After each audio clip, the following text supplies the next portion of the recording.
भारत में पुलों के गिरने की घटनाओं की बात की जाए और बिहार का जिक्र ना आए, ऐसा तो अब लगभग असंभव लगता है। मानो पुल गिरना इस प्रदेश की एक परंपरा हो जिसे हर कुछ महीने बाद बड़ी ईमानदारी और निरंतरता से निभाया जाता है। ताज़ा एपिसोड आया है गोपालगंज जिले के सिंघवलिया प्रखंड के गंगवा गांव से, जहां घोघारी नदी पर बन रहा एक निर्माणाधीन पुल अचानक भरभराकर गिर गया।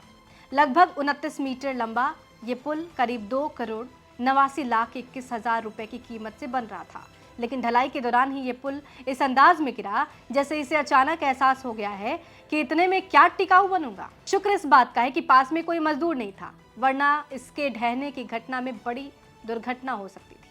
गंगवा गांव के ग्रामीणों ने बताया कि ढलाई के बीच में अचानक जोरदार आवाज आई और स्लैब का एक हिस्सा नीचे धंस गया। देखते ही देखते पूरी संरचना ऐसे गिर पड़ी जैसे कह रही हो, बस भाई अब मुझसे बर्दाश्त नहीं होता। ग्रामीणों के अनुसार निर्माण में घटिया सामग्री, कमजोर सरिया और बेपरवाह निगरानी का कॉम्बिनेशन ऐसा तैयार किया गया कि ढहना तो लगभग तय ही था। कई लोगों का कहना है कि पुल की हालत देखकर तो ऐसा लग रहा है कि ये पूरा ढांचा सेल्फ डिस्ट्रक्ट मोड में बन रहा हो। स्थानीय लोगों ने निर्माण एजेंसी और संबंधित विभाग पर बड़े सवाल उठाए और उच्च स्तरीय जांच की मांग की, क्योंकि जब पुल ढलाई के समय ही धराशायी हो रहा है तो भविष्य में चलने वाली गाड़ियों की कल्पना भी डर पैदा करती है। घटना की जानकारी मिलते ही प्रशासनिक अधिकारी और इंजीनियर्स की टीम मौके पर पहुंची। उन्होंने चारों ओर घूमकर निरीक्षण किया, फोटो खींचे, कुछ नोट्स बनाए और अंत में ये घोषणा की कि हर घटना के बाद जो क्लासिकल रूप सुनाई देता है, तकनीकी जांच के बाद ही आगे की कार्रवाई की जाएगी। इंजीनियर्स ने भी यही कहा। फिलहाल निर्माण कार्य रोक दिया गया है। ग्रामीण कहते हैं कि अगर गुणवत्ता की असली जांच समय पर हो गई होती तो आगे की कार्रवाई का ये वाक्य जो बार बार दोहराता है वो नहीं दोहराया जाता। ये घटना कोई अकेली घटना नहीं है।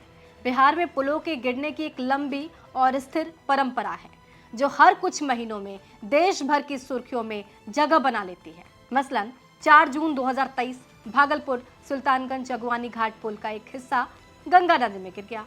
इसके बाद अगस्त की बारी आती है। अगस्त में 2023 में उसी पुल का दूसरा हिस्सा भी गिर गया। मानो पहला वाला गिरकर दूसरे से कह रहा हो, आजा भाई तू भी गिर ले। 18 जून 2024 को अररिया उद्घाटन से पहले ही निर्माणाधीन पुल का हिस्सा ढह गया। जनता से मिलने की तैयारी भी पूरी नहीं हुई थी कि पुल ने बीच में ही रिटायरमेंट ले लिया। इन घटनाओं की एक जैसी स्क्रिप्ट होती है। पहले पुल गिरता है, फिर जांच टीम जाती है, फिर बयान जारी होता है और सब कुछ अगले पुल गिरने तक शांत हो जाता है। जो चीज़ लगातार नहीं मिलती वो है निर्माण की गुणवत्ता और जिम्मेदारी तय करने की पारदर्शिता। क्या ये घटनाएं रोकना मुश्किल है या रोकने का इरादा ही कमजोर है? लगातार हो रही घटनाओं से साफ है कि बिहार में निर्माण कार्यों की निगरानी और गुणवत्ता नियंत्रण पर गंभीर सवाल खड़े हो रहे हैं। पुलों की उम्र तो छोड़िए, अब तो ये निर्माण पूरा होने से पहले ही ढहने की परंपरा निभाने लगे हैं। सरकारें बदलती हैं, एजेंसियां बदलती हैं, पुलों के नाम बदलते हैं, लेकिन बदलता नहीं है तो सिर्फ एक ट्रेंड, पुल गिरने का। तमाम जानकारी जुटाई है गोपालगंज से हमारे सहयोगी सुनील तिवारी ने। आपको इस पे क्या कुछ कहना है कमेंट बॉक्स में जरूर लिखिएगा। बने रहिए हमारे साथ, देखते रहिए बिहार तक।